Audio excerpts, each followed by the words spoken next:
Whittaker is going to get slept by Dricus du Plessis this fight.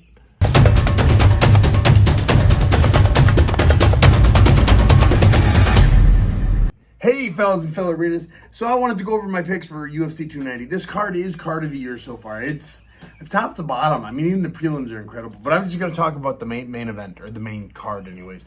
Let's start at the bottom of the main card. Bo Nickal versus Gore. Oh wait, it's not happening.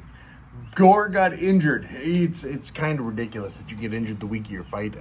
My guess is he knew about it beforehand, or he's making it up, which if he was making it up, it's the best decision he could have made because he was going to get mauled. So instead, they found somebody who was going to be on the Contender Series. Valentine Woodburn is his name, and he's great. I went and watched the fight. I actually posted his fight yesterday on this channel, and he's got talent. He's got a hell of a right hand. He's good in the clinch. The inside boxing game is tight, and I think he's going to get taken down and mauled. Power to him. That he is stepping up on 5 days' notice to fight the future champ Bo Nickal is, I mean, that's all you have to know. He is a stud. He is what a fighter is supposed to be. So power to him on that, but Bo is going to take him down and get a submission or TKO round one. I'd bet submission. I'd bet submission round one. If you're betting, man, I'd go all in on that. Round one submission by Bo Nickal. Next up on the card, we have Jalen Turner versus Mr. Hooker. I love Jalen. We met in Australia. I think we met in Australia. I was fighting Jim Crute. By the way, Jim Crute's going to win. He's on the undercard. Sorry, my chicken was pecking at stuff. Anyways, Jalen versus Hooker. I think this is the turning of the guard kind of fight. Jalen has been dominating everyone. I know he lost his a split decision loss to Gamrot in his last one, but it was a good fight. He showed how good his takedown defense was against an elite opponent. So I don't hold that against him, and I believe he won the 4 fights prior to that. Then Hooker, before his last fight, he was 1-4 in his most recent outings. Now, he lost to only the best of the best, but he still lost a lot.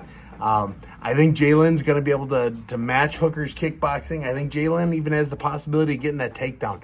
Jalen's tall. I was going to say, when I fought in Australia with him, we were doing interviews, and I took the fight against Jim Crute. It was like 9 days notice. They flew me over there. They took all my money. I'll never fight in Australia again. I probably will, but they took a lot. Anyways, I was doing interviews, and if you've ever seen me do interviews, I'm rocking the room. I mean, everyone, I'm just making eye contact, doing stuff. It's not really bragging about myself. It's just kind of who I am, but he was impressed.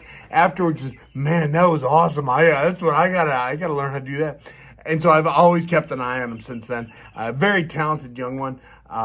He's getting older. Yeah, I'm just getting older. That's what it is. I think he's gonna have it. I think he's gonna have his way with Hooker. I think Hooker's gonna come out and look real good in the first few minutes. But I think Jalen's gonna find that range. He's one of the biggest fighters in that division that you could find. I mean, he's just huge. And I think he's gonna get in there, find his range, start touching Hooker, making Hooker have to do some bigger explosive stuff. And then Jalen will either increase his output or get it to the ground and do what he wants from there. I could see him being another submission finish. That's 2 submission finishes in a row, I'm calling. But I don't think it'll be in the first. It'll be later in the round to finish, or it'll be Jalen by decision. Then up, this is the matchup. Whittaker versus Dricus. Dricus, the guy that the only one who cares about Dricus is the style bender, Alisanya. Izzy. Izzy is the only one that cares about Dricus. Nobody else wants to see that fight. Nobody else cares about that fight, but Izzy is all about that fight. He said he's African and I'm African and blah, blah, blah, blah. I don't know why that hate has arisen, but it has. And I think this is a huge fight for Dricus because if he wins, he goes on and gets to lose to Izzy. He gets to fight Izzy for the full, what do they call it? The King of Africa, or I don't know what it is exactly, but they're both from South Africa. Well, no, he's from South Africa. I don't know where Izzy's from. Anyways, it'll be King of Africa, the winner of that fight. So there is a lot riding on line for Dricus. There's a lot riding on for Whittaker too. Whittaker is one of the only people in the history of people that just can't lose to anyone except the champ. And that is why you're never going to hear me say Whittaker is going to get slept by Dricus du Plessis this fight.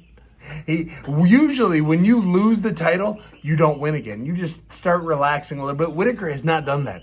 In his UFC career, he is 9-4. 2 of his losses were at a different weight class over a decade ago, and his other 2 losses were to Izzy. So he only loses to the best. He's going to get out there, and with the lineup of people he has beaten, if and when he beats Dricus, he should get the title shot too against Izzy. I think that's another fight people want to see. All of Australia would be on board with that. And the first 2 fights were good. It's about the only good title fights Izzy's had was against Whittaker, so I could see it selling. More than the pay-per-view selling, I think Whittaker has his way with Dricus. I think he's going to go out there. He just has more to it. Dricus is a big power puncher. He's going to have everything he has on every strike. Whittaker's just going to outclass him. Whittaker's going to just land, mix it up, throw the kicks, get the takedown. Whittaker's going to mix it up. I don't think this is the turning of the guard card just yet. Dricus, maybe he fights Sean Strickland next, but I don't think he beats Whittaker. Taking Whittaker in this one. Then we're going on to Moreno versus, I can't say the guy's name, Pantoja.